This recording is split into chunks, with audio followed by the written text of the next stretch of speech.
Dr. Button. It is wonderful to have a chance to celebrate something that we kind of take for granted, which is the MIT-UK relationship.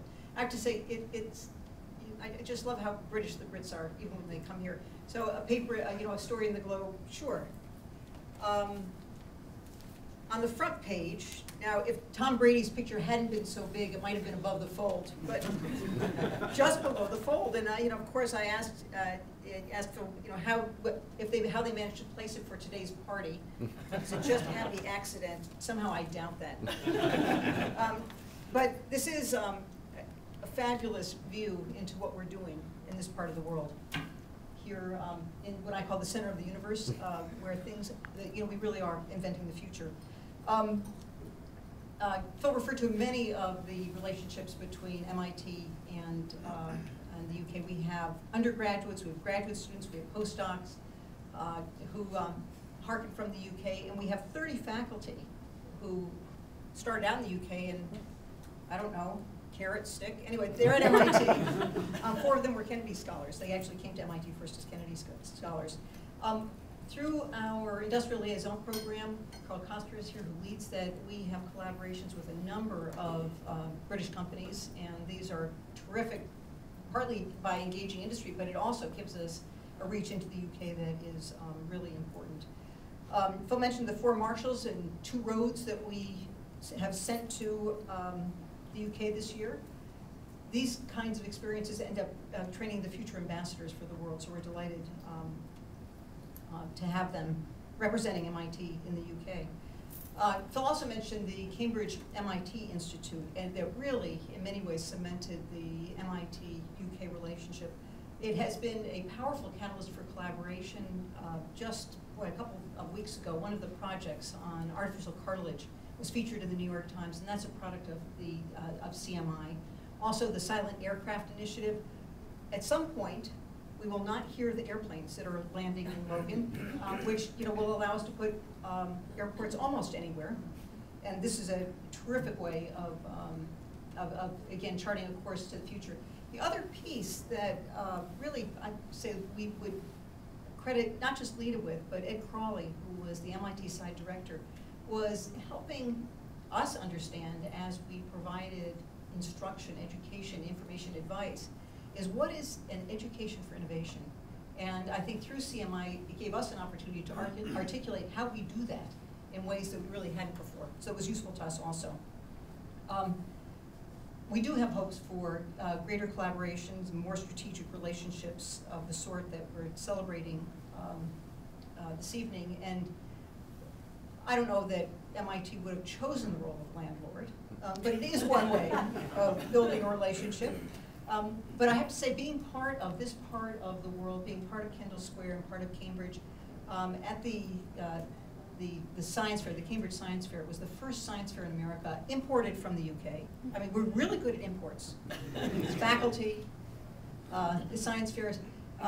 What became the theme is Cambridge is the curiosity capital of the world, and you certainly feel that as you walk around this part of Cambridge.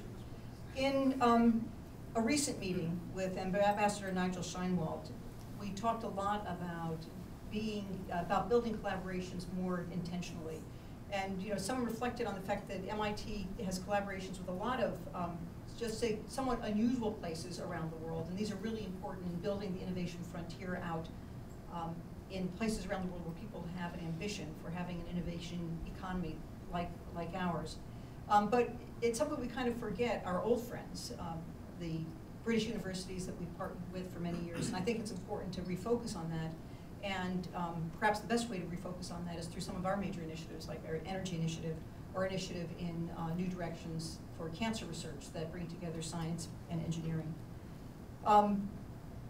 Let me just talk about, let me just close with a little vignette from the past. And if you read MIT's World War II history, it usually closes with the visit to MIT, probably our most important UK visitor, which was when Sir Winston Churchill came to MIT in 1949 for our centennial celebration. you know, there are a lot of MIT people in the crowd, so you know that MIT doesn't give honorary degrees.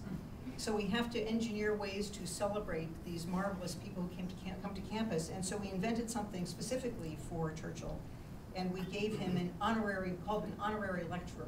And it's a title that I don't think was used before and has not been used since. He was so popular that we couldn't host him on campus. And his major speech was held in the Boston Garden. Apparently, the Bruins agreed to move their game someplace else. In any case, Churchill gave just a riveting narrative of the forces behind World War I and World War II, and reflected on the Cold War that, you'll remember, 1949 was just at its beginning. But he began his comments by challenging the MIT audience in a way that sounds refreshingly familiar. I say refreshingly familiar because we try and do a good job at coming up with new ways of thinking about the future, but you go back and look at what people said decades ago, and they captured it better than I certainly could today. So this is how Churchill put it. If we are to bring the broad masses of the people of every land to the table of abundance, it can only be by the tireless improvement of all.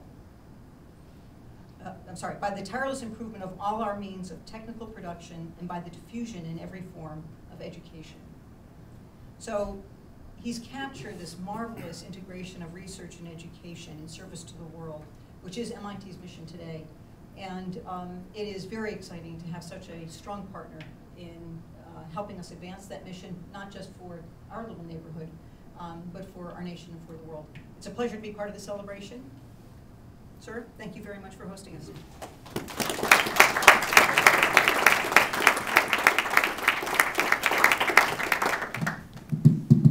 Susan, thank you for those very kind words, and thank you for also reminding us about Churchill.